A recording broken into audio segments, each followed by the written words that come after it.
Hey everybody, I'm your host Robert Hebert. Welcome to this episode of Citizens View, and brought to you by nwieducate.com. My today's guest is Pastor Tyler. Thank you so much for being here, young lady. Thank you for inviting me. You know, today we're going to talk about, just in an open forum, as we always do with this podcast, is let's talk about when God was taken out of schools, when prayer was taken out of schools, and we've seen what's happened when we stopped saying the Pledge of Allegiance, when we stopped praying in school, saying the morning prayer.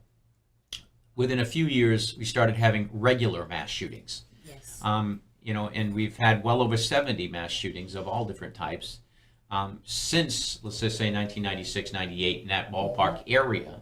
Don't quote me on the exact date. But in that ballpark area, for the past 20 plus years, we've had to endure this on a repeat basis. What are your thoughts about? Am I just talking figuratively, or do you agree or have an opinion on taking prayer out of school has caused some delusion? Instead of having one focal point where we all focus on one flag, Right. We seem to have a nation now that one person's opinion that didn't like the colors of our flag. Next thing you know, let's not worship a flag. We live in America, but let's not appreciate the American flag. Right. We live in America that was based on Christianity, and all other religions are tolerated. We've become a nation where that if I'm this, I'm that, and that offends me that you're Christian. Right. And so now we've become a nation of so politically correct that we're afraid to offend anybody and so we violate and distort, distract, and convolute our own ideals. Yes. And to a point where 20 years later, nobody knows what our ideals even are. We're in a mess. That's right. What do you think? My opinion is, and my opinion is going to be based on the Word of God, is that the minute we took prayer out of school, we basically renounced our faith in God and His ability to educate and protect, to defend. We've gone from being a monotheistic nation to Word of the day. We've gone from believing in God, in whom God we trust, and if I'm not mistaken, I believe that is what is written on our currency: in God we trust. And when the nation was founded, it was founded on a belief in God. And you mentioned about guns, and I just want to say this, that even though I don't carry a gun, I believe everyone's entitled that wants to have a gun can do that, because the gun in and of itself is not the problem. The problem is the person that possesses the gun and what's in their heart. And according to the Word of God, as man progresses in this dispensation, they become wickeder in their thought process. And so it's not an issue of teachers failing, because I think that teachers are underpaid and underappreciated. I believe, and their hands are tied. We're tied. Teaching to test versus what they need to teach, Exactly. and they know what they need to teach. There used to be a time that a teacher was welcomed in your home. When I grew up, the teacher could come by and the teacher could talk about your problems at school. They wouldn't mind helping you after school. Nowadays, teachers are limited as to what they can say, is limited as to what they can do. Their lives are constantly being threatened every day by children who are nothing more than inbred bullies, because I don't believe that children are born to be negative. I do believe the Word of God, they were born in sin and shaped in iniquity, but I believe that children are taught misbehavior, and the Word of the Lord says, train up a child. Exactly, because He says if you train up a child in the way that they should go, when they get older, they will not depart. So when your child is cutting up at home and being disrespectful at home and being bad at home, they're going to go out in society and they're going to do that. It's not the teacher's responsibility to train your child. It's the teacher's responsibility to help them academically. So if you're failing at home in those early years, those tender years, and you send them into the school system, I don't think that it's fair that parents should want to come out to the school and threaten the teachers because the teacher puts them in timeout or whatever the case may be. They're only acting out what they see at home. If they're calling people names, they learn those names someplace else. It's easy to blame society. That's called naturalistic observation. They learn what they see. What they see. And the problem, and I so agree with you on this, and I want to get really into it, is that we have a society that has taken away personal responsibility. Yes.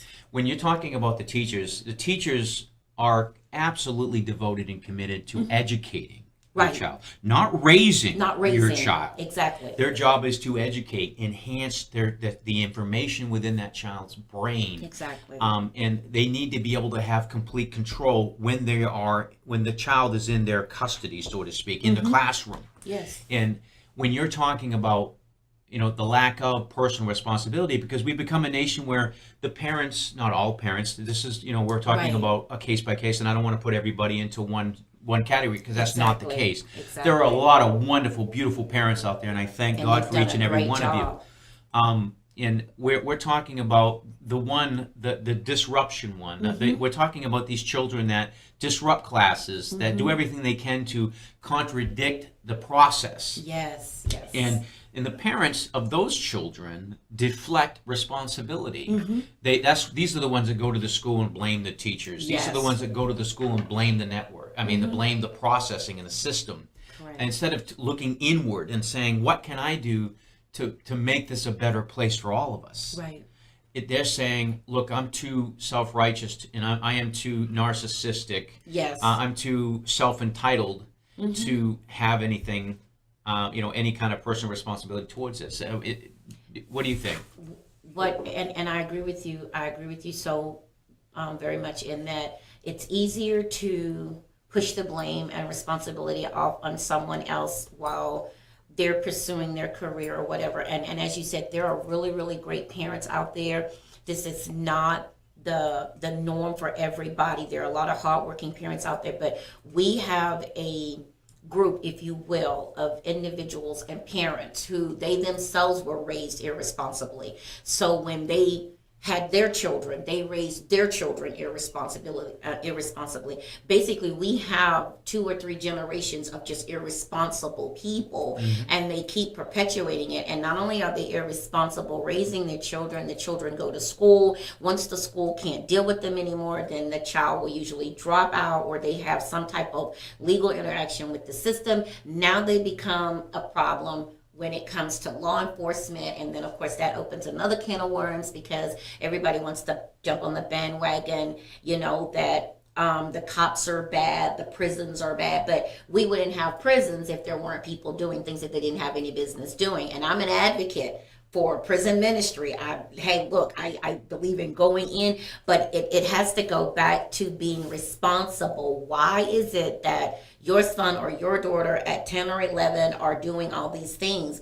A young lady was maced for stealing out of a store. I was watching the news, and she's 11 years old. The mother did not support the stealing, but now there's an issue with, well, why did the officer mace my daughter? And my question was immediately, why was your daughter stealing? Where were you when your daughter was stealing out of the store? They have, we have, as a nation, allowed people to become irresponsible because we say, oh, well, don't worry about it. The government will take care of it. Don't worry about it. We'll put programs in the schools that'll take care of it. Oh, don't worry. And the one concern that I have is that there are not enough ministries anymore. There are not enough pastors anymore engaging and helping from the pulpit, helping parents with their children. I mean, there are things that we can do in ministry, and it never has to leak into or become an issue with society because you can handle it from a biblical standpoint. It improves society. It will. It improves society. What you were talking about is such a beautiful aspect because you're absolutely right when we each have an argument doesn't necessarily, I've had these arguments with myself before and I've lost. That's a scary scenario. But when 2 people have a disagreement, when a child steals from a store, there's more involved than the act of taking something. Exactly. And each party involved in that has their own personal responsibility. Now, the officer macing, that officer has a responsibility. Yes. Now, whether they did right, wrong, indifferent, I wasn't there. Right. I don't know the situation. People draw conclusions. 11-year-old child, I don't know. Right. We don't know. But but that responsibility, that officer has the responsibility for that action. Yes. But on the opposite side is the parent has a responsibility for the action of the child, and the child itself, even though the child is 11 years old, the child had responsibility, but the parent, naturalistic observation. So when you have that kind of a disagreement or that kind of a scenario, we as Americans have become a nation where we just want to pass all the blame, everything, right, to one person, to one person. root source. Exactly. And it's not that simple. And I love what you were talking about, because really, when we have any kind of a situation like that, regardless whether a crime is committed or a disagreement, right, we have a situation where each party, man, woman, or indifferent, must accept the responsibility for their part their actions. of that of that cause. I mean, of that that incident, if you will.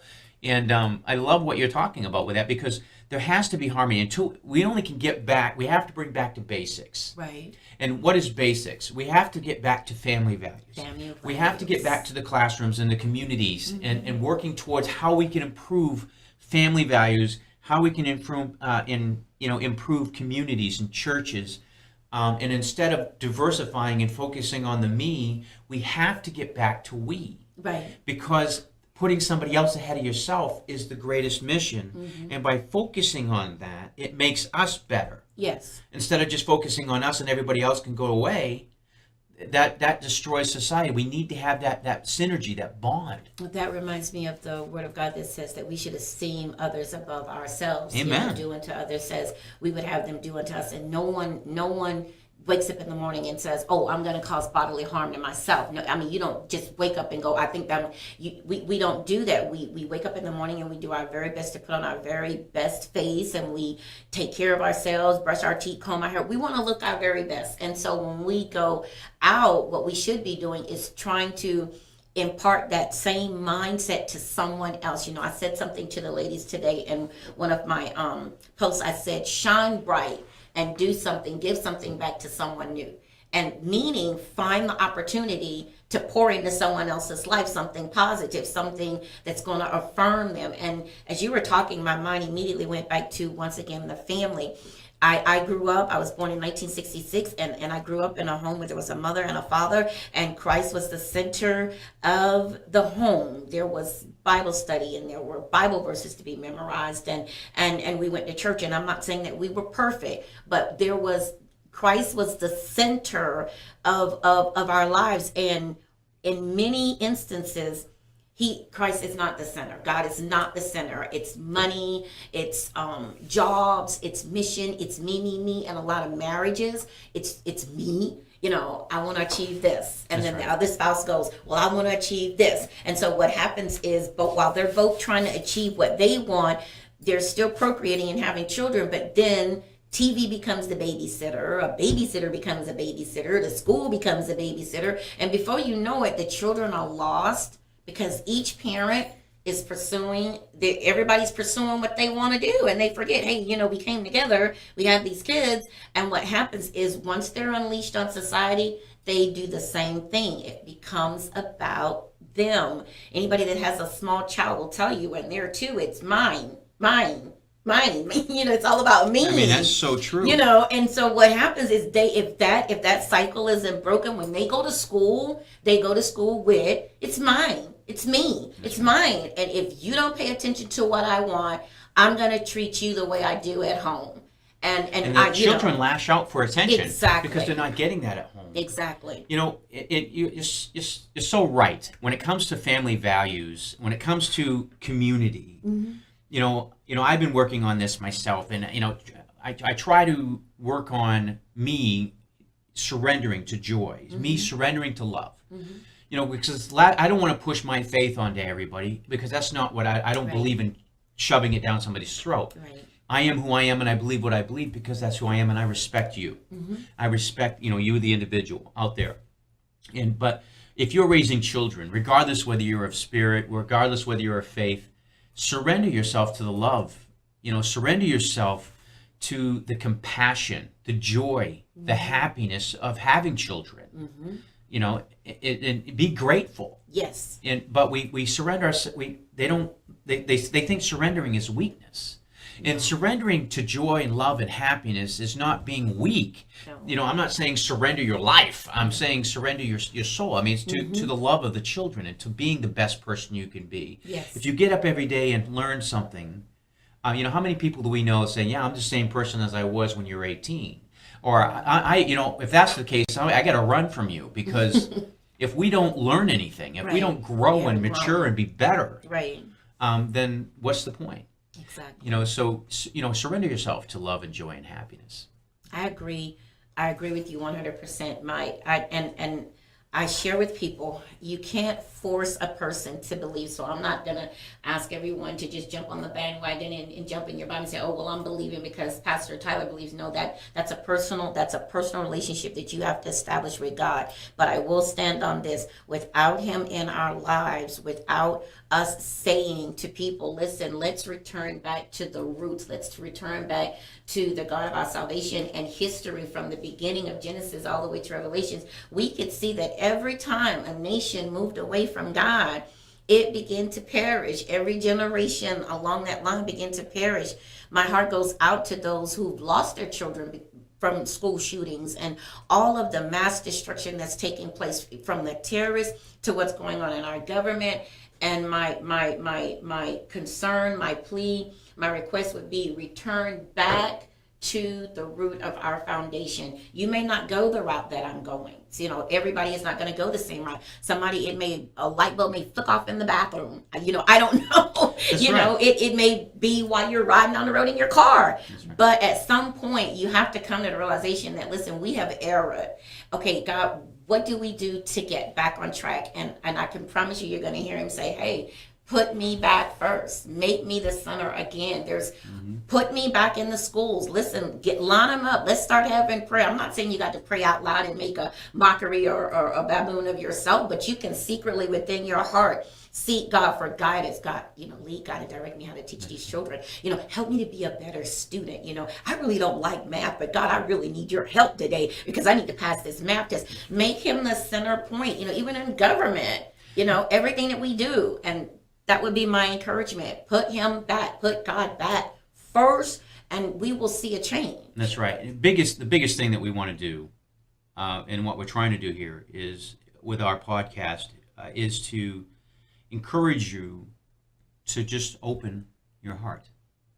Open your heart to the ability to change, and be better and improve. Not saying that you're not perfect the way you are, or you're not wonderful the way you are, but there's always room to be better. Yes. So open your heart, whatever that means to you.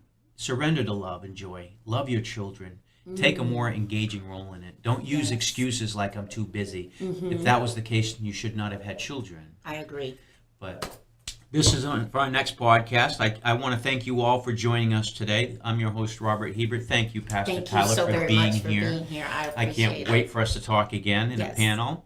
This show is brought to you by nwieducate.com, and you have the best day ever, everybody. Thank you so much for joining.